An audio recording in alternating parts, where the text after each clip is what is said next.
I am Arleta Moore, 34, CEO of Arltech Global, $2.8 billion tech company. My father, Daniel, raised his glass, ignoring me completely. To the future of more manufacturing, led by my sons, Merrick and Clayton. He added, turning to my mother, Elise, the real legacy requires real men, not daughters playing with tech toys. That moment, that public dismissal, was the trigger. They wanted a traditional Christmas. I decided they would get an MA negotiation instead. What was the first thing I said after that toast, and how did I strategically use my $2.8 billion status to silence them? For 8 years, I was the one they actively pushed out, the black sheep who chose code over convention. They saw my tech startup as a hobby, a trivial distraction from the real family business. Their rejection was the greatest gift, giving me the quiet space to focus. While they managed an inherited factory, I was building Arltech Global, a company now valued at $2.8 billion. I wasn't just a CEO, I was a self-made billionaire, recognized by Forbes. They called my work a toy, but the toy was about to buy the sandbox. What secret weapon did my grandmother leave me that allowed me to legally buy back the land under their precious factory? The legal ambush is next. I watched Merrick and Clayton sip their expensive wine, basking in the glow of an empire they did nothing to build. They inherited a safety net, I built my own rocket ship. The core dynamic never changed. They were celebrated for occupying a chair, while I was ridiculed for creating a whole new table. My frustration wasn't about the company, it was about the inherent bias that valued mediocrity simply because it wore a masculine suit. I didn't want their pity, I wanted their respect, something they only gave to their version of success.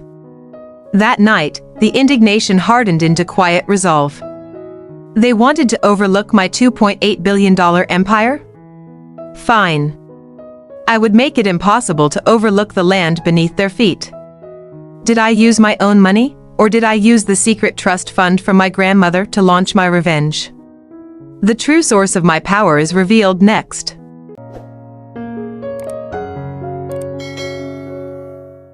The whole dining room went silent after my father's toast, a silence clearly meant for me to absorb the humiliation. My mother, Elise, took the opportunity, sighing dramatically.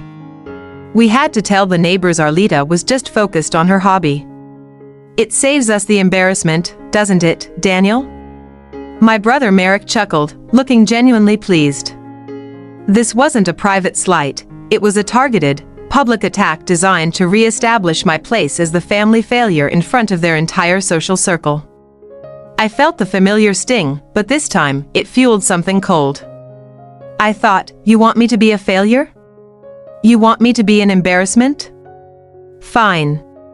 Let me show you what a successful, $2.8 billion embarrassment looks like. What was the one document I pulled out of my designer bag that completely wiped the smug look off my brother's face? That laughter from Merrick, that patronizing pity from my mother, it sliced deeper than any business insult.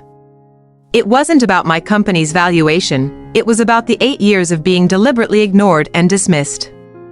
I closed my eyes for a millisecond, not in defeat, but to filter the raw emotion. I let the hurt pass through me, transforming into pure, focused energy. My internal monologue was sharp, they will never define me again. Their opinion is merely a flawed data point in my multi-billion-dollar algorithm. I opened my eyes, the smile I offered them was devoid of warmth, a perfectly calculated detachment. I didn't correct them, I wouldn't waste my energy. The time for talking was over. The time for definitive action, based on the secret legal paperwork I had prepared months ago, was now. Did I announce my $2.8 billion status first, or did I reveal that I secretly owned the land the factory was built on? The strategic order of my revenge is next. While my father lectured Merrick on market stability, I was already executing.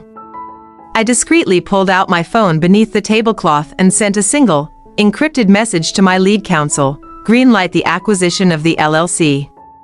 Execute on phase 2 of the grandmother's trust. This was no longer emotional, it was a complex financial maneuver, an optimized response to a clear threat. My primary goal shifted from seeking acceptance to establishing undeniable control over the assets they held most sacred. I smiled, knowing the legal papers were already being served. The manufacturing legacy was about to become my collateral. Did they suspect anything when I calmly asked my father to clarify the specific boundaries of the factory land? The interrogation begins next. While Merrick boasted about his new CEO office view, I was confirming the final details on my encrypted tablet beneath the linen. I pulled up the digitized deed for the industrial park land and the lakeside property. Everything was in order. The LLC was registered, the purchase was finalized using the trust funds, and the transfer was legally irreversible. They believed they owned the company. I knew I owned the ground it sat on, including the lake house where they planned to celebrate the new year. Their ignorance was my greatest leverage. This wasn't revenge by fire, it was revenge by foreclosure. The only thing left was deciding when to drop the bomb and watch the smiles vanish. Did I wait until the dessert course to reveal my power, or did I use the moment my father raised a second toast?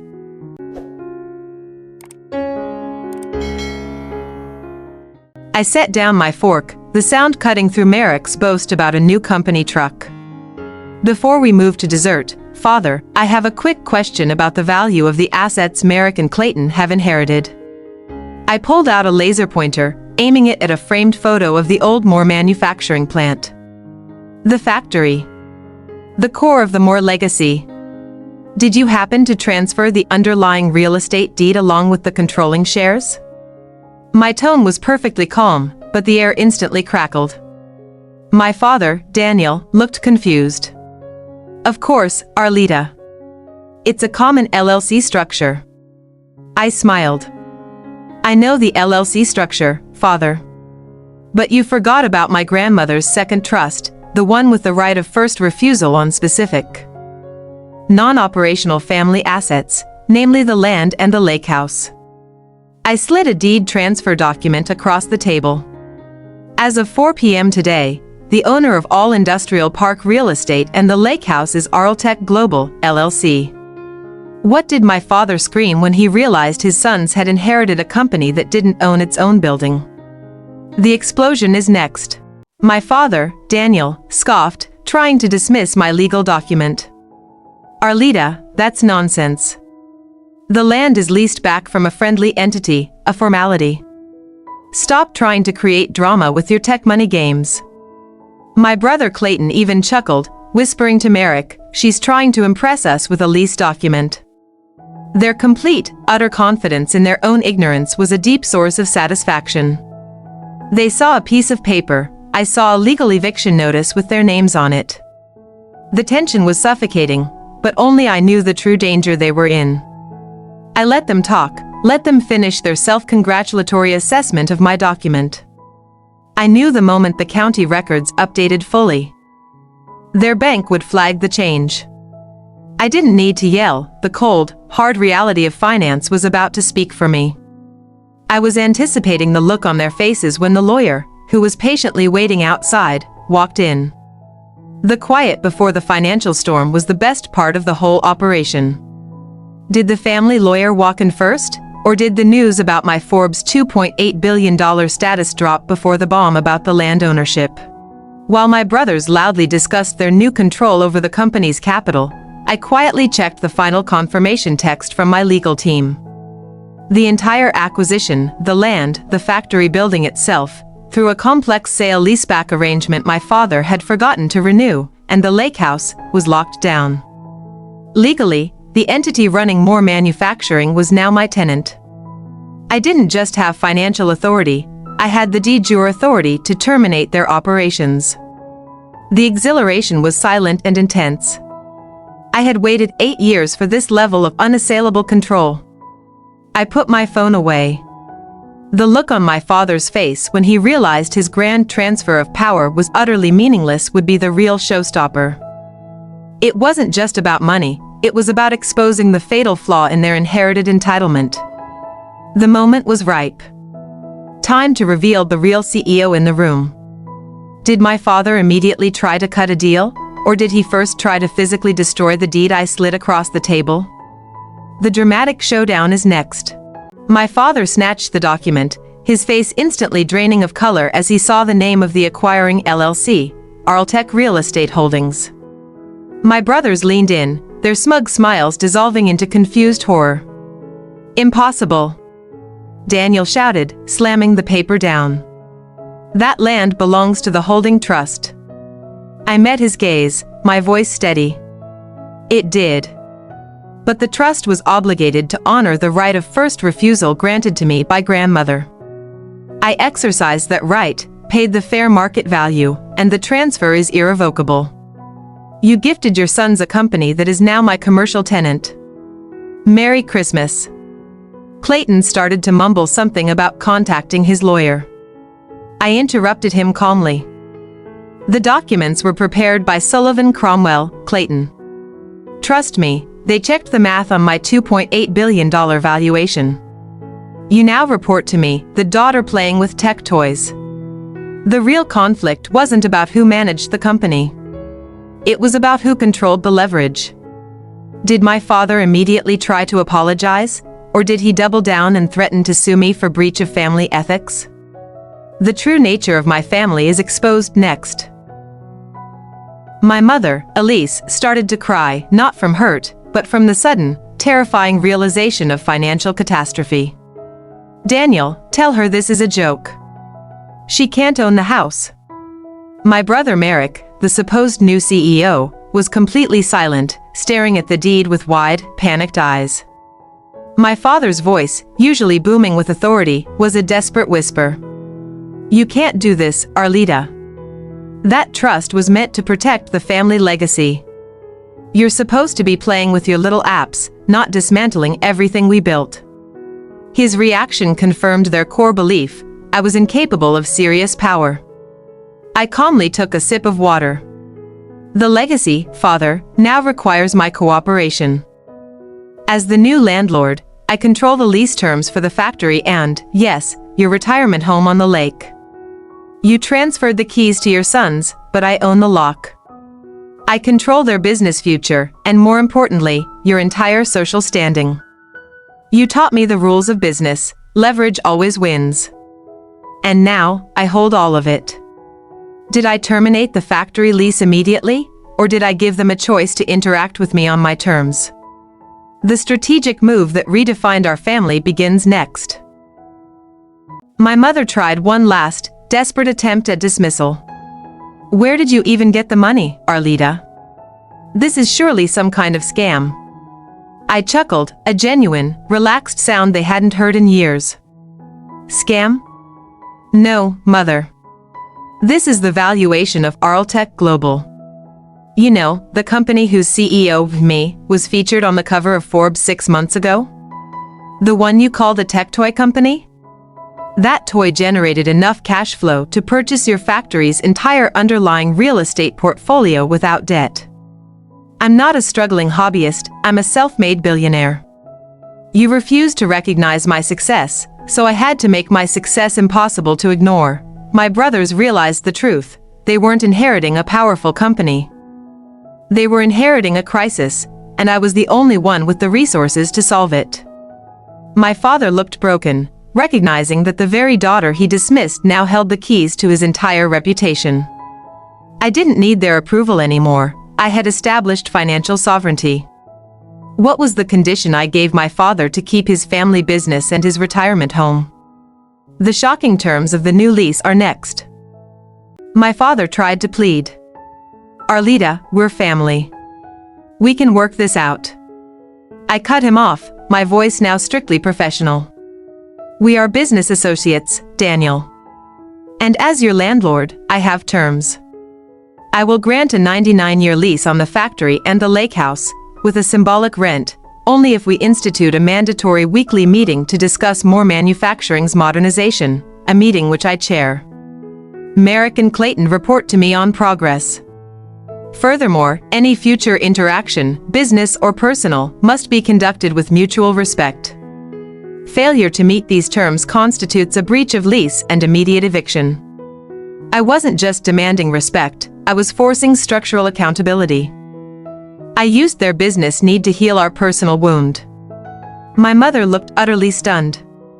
She realized the only way to save their social standing and their home was to treat me, the tech toy daughter, as their CEO, landlord, and benefactor. The era of easy dismissal was officially over. What was the first thing my mother did at the very first mandatory weekly meeting? The long game of family redemption starts next.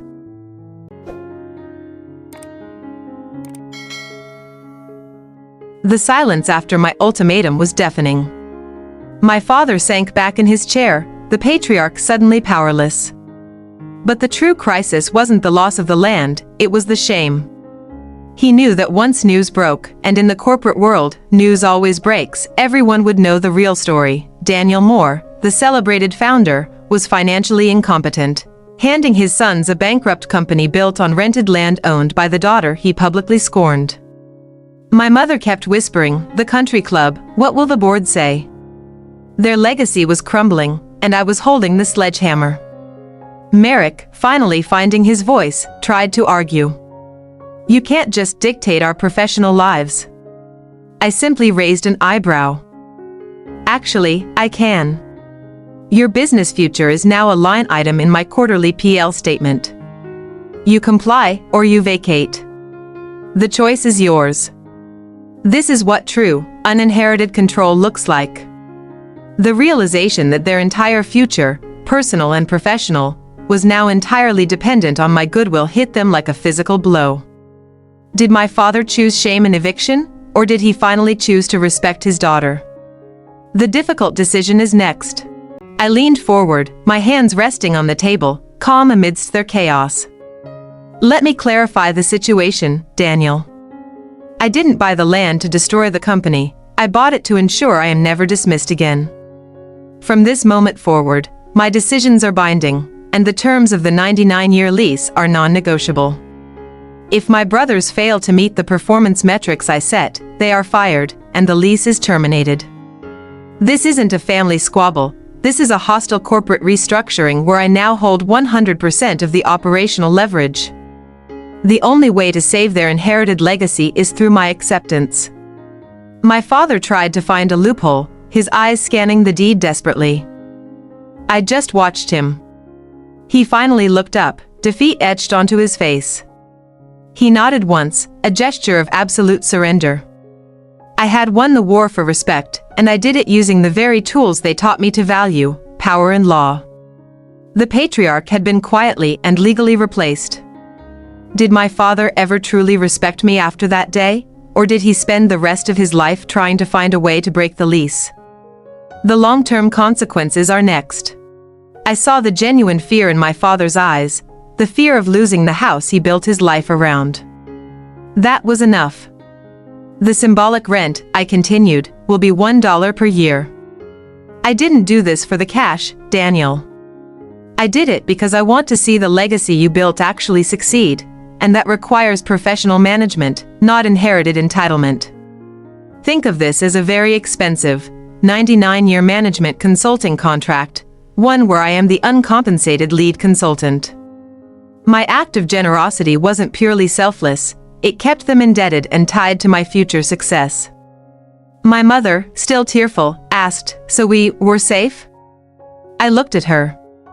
"You are safe as long as you respect my authority and you respect my time. We are no longer a family defined by blood, but by performance and mutual respect." I gave them a gift, a clear path to redemption, but it came with a non-negotiable price, the end of their toxic entitlement.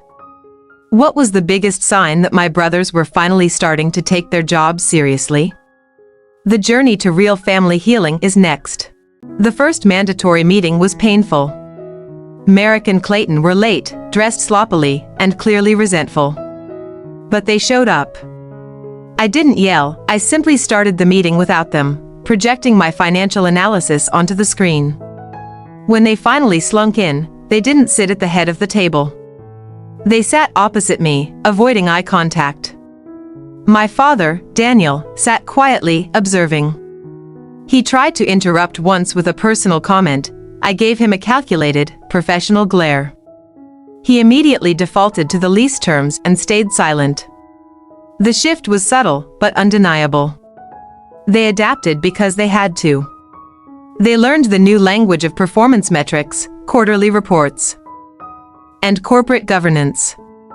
They began treating me not as their little sister, but as the chair of the board. The revenge wasn't just about financial control, it was about forcing them to evolve. It was about teaching them that respect is earned through competence, not inherited through gender. They were finally learning the lesson 8 years too late. Did my father ever truly apologize for dismissing me, or did our relationship remain strictly business? The long-term family outcome is next.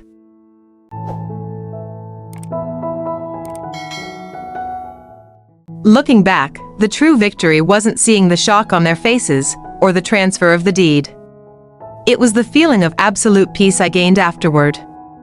For years, their disapproval was a heavy weight, fueling my drive but draining my spirit.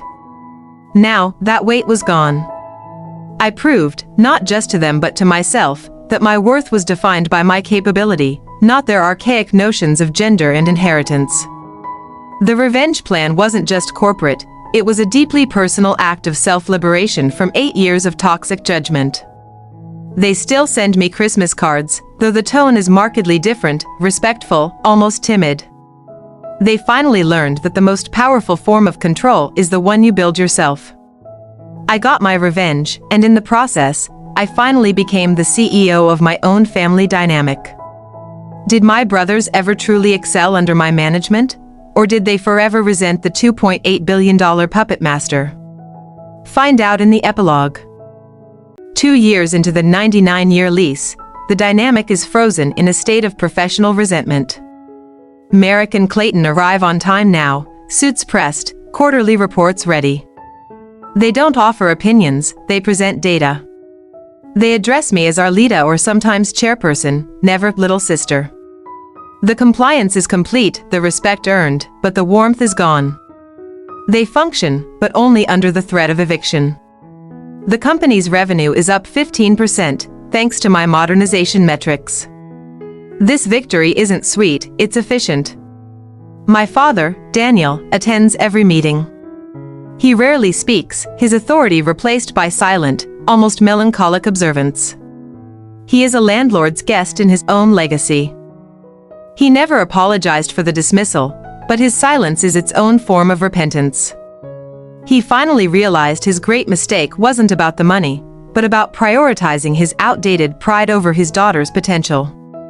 He lost the control he valued most, and I gained the recognition I needed. The house on the lake is quiet now. My mother, Elise, tried to use guilt once, calling me about family feeling and Christmas dinner arrangements. I calmly quoted the mutual respect clause of the lease, ending the call immediately. She never tried that maneuver again. The revenge was necessary to draw a clear, non-negotiable boundary. The toxic entitlement that poisoned our family for years finally had a cure: unwavering financial authority. I didn't destroy them, I contained them. Sometimes, I drive past the old factory and see the new, modern sign, more manufacturing, and Arltech real estate property. It's a physical monument to my strategic victory. I don't feel anger anymore, just a profound sense of self-respect. The girl who was scorned at the dinner table now owns the table, the chairs, and the entire dining hall. That's the difference $2.8 billion, a clever grandmother, and 8 years of silent planning makes. I never wanted to be a Moore in the way they defined it, an entitled relic. I wanted to be Arlita Moore, the self-made force. I achieved that, not by fighting their battles, but by making them fight mine. My advice? Don't seek approval from your detractors. Build your own empire, and then make them pay rent to exist in it. What was the one final, unexpected gift my grandmother left me that ensures my family can never sell the company out from under me? You won't believe this last loophole.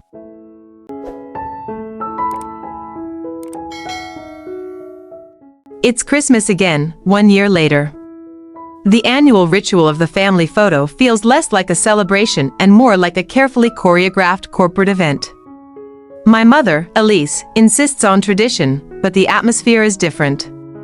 There are no condescending jokes, no patronizing pity. Just a heavy, enforced silence punctuated by polite conversation about market trends, not personal lives. Everyone knows the rule: respect the chair. Merrick stands beside me. Last year, he would have squeezed me out of the frame. Today, he maintains a precise, respectable distance. I know he resents me. His quarterly reports are proof that the resentment is fueling his, now necessary, work ethic. He even managed a genuine 20% revenue increase, which I noted in the minutes. We smile for the camera, two executives who deeply mistrust each other, yet are bound by a 99-year contract. Clayton is on my other side. He used to be the loudest voice, the one who mocked my niche market. Now, he spends his time consulting my tech team on logistics automation. His eyes, once full of mockery, are now focused, analyzing data streams. He addresses me only to confirm a technical detail. He's found a purpose, not an inherited luxury, but in the necessity of competence. He's becoming valuable, and I reward value, a new concept for the more men. My father, Daniel, stands behind my chair. His hand not resting on my shoulder, but hovering respectfully above it. His eyes catch mine just before the shutter clicks. There is no pride, no warmth, but a deep, uncomfortable recognition. He sees the consequences of his actions in the way his sons behave and in the quiet authority I exert. He realizes that the one daughter he ignored has become the unshakable foundation of his entire financial structure. My mother, Elise, is smiling widely, a perfected social facade. She now calls me before any society event, asking for my opinion on investments and checking to see if I will attend. She understands that my $2.8 billion valuation is her social shield. Her acceptance is transactional. But it is acceptance nonetheless. She spent her life chasing social standing. Now, she's realizing her most valuable asset is the daughter she scorned. The camera flashes. I hold my smile, but inside, I feel the finality of my victory.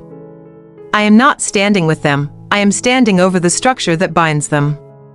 The picture captures a family, but I see a board of directors, and I am the undisputed chair. The revenge wasn't rage-driven, it was a strategy to gain permanent, undeniable control over my personal narrative and my family's future. In the picture, we look like the perfect, successful family, a portrait of wealth and togetherness. But the truth, known only to the four of us, is that this entire scene is an elaborate, expensive, and legally enforced performance. Every polite word, every forced smile, is a direct result of the unwritten clause in the 99-year lease: respect or be ruined. The irony is that the contract actually made us function better. Did I achieve true family reconciliation? No. I achieved functional stability. The cost was the loss of genuine, unconditional love, replaced by conditional, professional deference. But that unconditional love was never truly there to begin with. I traded a painful illusion for a functional, albeit cold, reality where my achievements are prioritized. It's a lonely success, but it is my success. My grandmother knew this would happen. Her second trust, the one with the right of first refusal, was her final, brilliant move to ensure her namesake, the only competent one, would eventually run the show. She gave me the tool. I supplied the $2.8 billion hammer to wield it. The Moore legacy now belongs to a woman who respects competence over gender, and that is a legacy I am proud to inherit and enforce. The photographer says one more for luck. We reset our faces. I know the photo will hang on the wall, a symbol of my quiet, strategic dominance. But as I look at my father, I wonder, is the revenge truly complete if he never apologized? The answer is complicated. What was the one final, unexpected gift my grandmother left me that ensures my family can never sell the company out from under me? You won't believe this last loophole. The silence of my penthouse is a stark contrast to the strained, polite noise of the family dinner. This is the cost of absolute control, isolation. I got everything I wanted: respect, authority, and the reversal of a terrible injustice. Yet, the victory tastes sterile. I proved my capability, but the applause only came from myself. The love I truly craved was replaced by a highly conditional form of obedience, paid for in annual rent and quarterly reports. They say revenge is a dish best served cold. It wasn't about the heat of anger, it was about the precision of the structure. My revenge wasn't a destructive fire, it was a complex financial mechanism designed to correct an institutional failure. I forced them to acknowledge the one truth they tried to bury: talent is gender neutral, and opportunity must be earned. The system was rigged, and I simply bought the deed to the entire operation, making me the new system. I owe my victory to the one person who saw me, my grandmother, Arlita Sr. She didn't leave me cash, she left me a strategic legal instrument, the right of first refusal, a tiny, overlooked clause in an old trust. She set the trap, knowing my father's arrogance would ensure he fell into it, and knowing my drive would provide the $2.8 billion required to spring it. Her love wasn't sentimental, it was strategic and fiercely protective. She taught me that sometimes the greatest kindness is the harshest lesson. I often wonder if there was another way. A path without the confrontation, the shock, the legal dominance. But I know the answer: no. They only understood the language of absolute power. True reconciliation requires two willing parties. They were only willing once their survival was conditioned on my terms. The relationship is permanently scarred, but the constant, low-level pain of being dismissed is replaced by the quiet, high-level satisfaction of being obeyed. A trade-off, not a cure. The silver lining is the men my brothers are becoming. Forced to work, forced to justify their existence with competence, they've actually started to excel. Merrick is less of a swaggering idiot and more of a focused COO. Clayton discovered a genuine talent for tech integration. My tyranny forced their self-improvement. They may never thank me, but the company, and the hundreds of jobs it provides, is thriving. That, perhaps, is the truest form of functional redemption. And Daniel? He lost the power he defined himself by.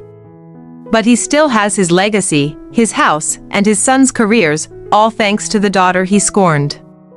He sits at the head of the table at Christmas, but the power center is 4 seats down. His quiet presence is a daily reminder of my win, and his daily, silent defeat. He understands the rules of the new game, and he plays by them, knowing the penalty for breach is everything. My focus is no longer backward, on settling scores. It is forward, on expanding Arltech Global. The more business is now just one profitable, well-managed subsidiary, a testament to what happens when meritocracy replaces patriarchy.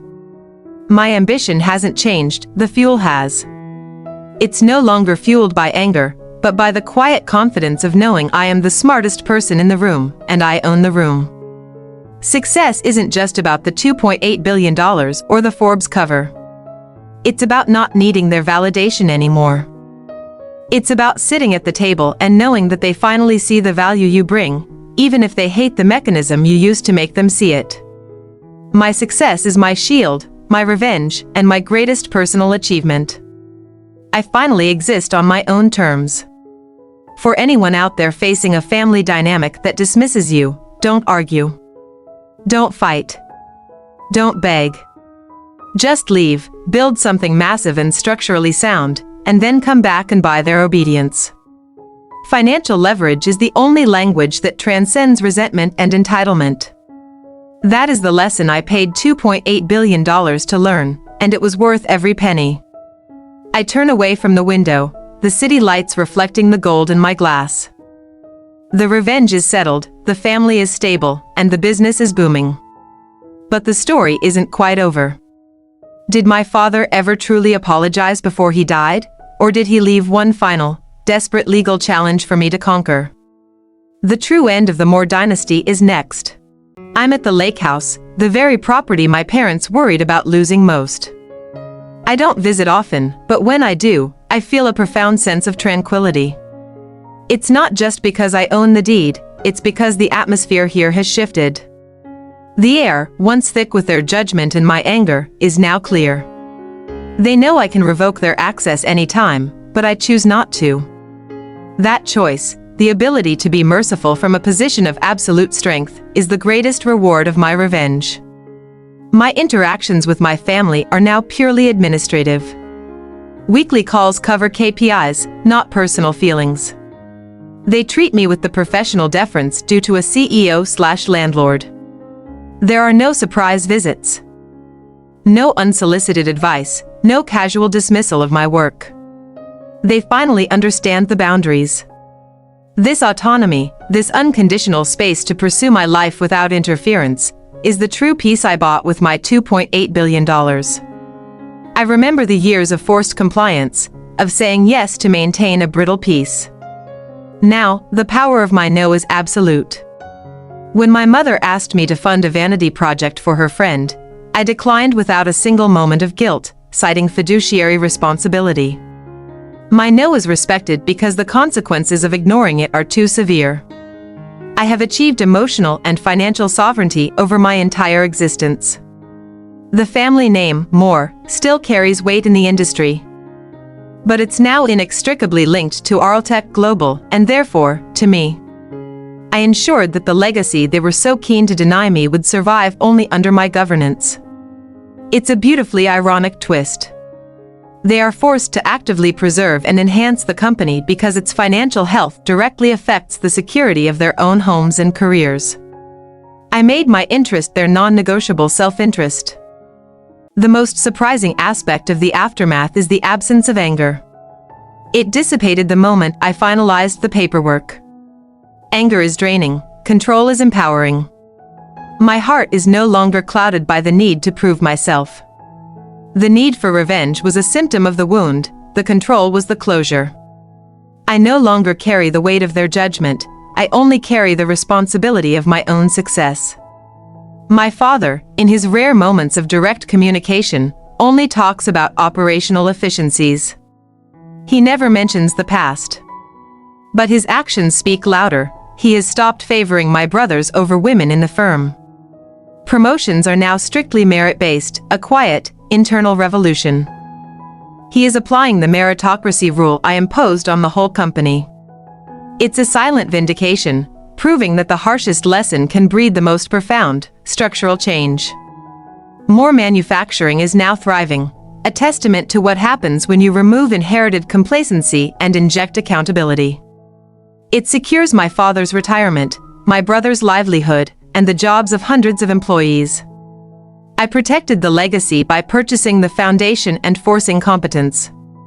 The irony is, I ended up being the savior of the very thing they tried to keep from me. I didn't get a heartfelt apology, but I got something better, authenticity. I no longer have to pretend to be a compliant daughter or a naive little sister. I am Arlita, the owner, the CEO, the force. My relationship with my family is real now, stripped bare of pretense and built on the hard, cold bedrock of mutual self-interest. It's the only honest relationship we've ever had. Sitting here, by the water, I realize the revenge was a mechanism to gain freedom. I am free from their expectations, free from their control, and free from the need to please them. The money was the key, the legal structure was the lock.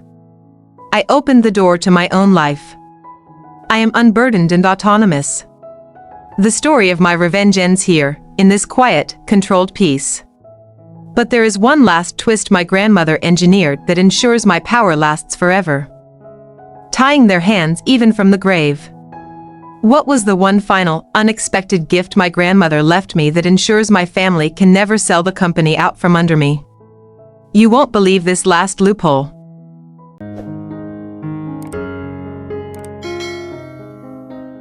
You've seen the end result, but the biggest lesson isn't the victory itself, it's the method. Lesson 1. Silence is a strategy. When you are underestimated, your most powerful weapon is secrecy. Never alert your opposition to your ambition. I spent 8 years building my empire quietly, letting them believe I was irrelevant. They mocked my niche market while I amassed the $2.8 billion required to buy their foundation. Don't waste energy arguing, use that energy to build your leverage. Lesson 2. Respect is bought, not gifted. Never wait for people who dismiss you to suddenly recognize your worth. More manufacturing only respected me when my authority was legally and financially undeniable. You need leverage. Find the single weak point, the asset, the debt, the legal clause that gives you absolute power over the narrative. My father's pride was the weakness, the land deed was the lever. They respect money and control. Give them both. Lesson 3. Your success is your shield. Don't let their definition of success, inherited titles, old money, status, be your goal. I created my own $2.8 billion market in tech logistics, a field they scorned, making their own legacy a subsidiary to mine. Your greatest revenge isn't tearing down their world, it's building a vastly superior one where their opinions become irrelevant.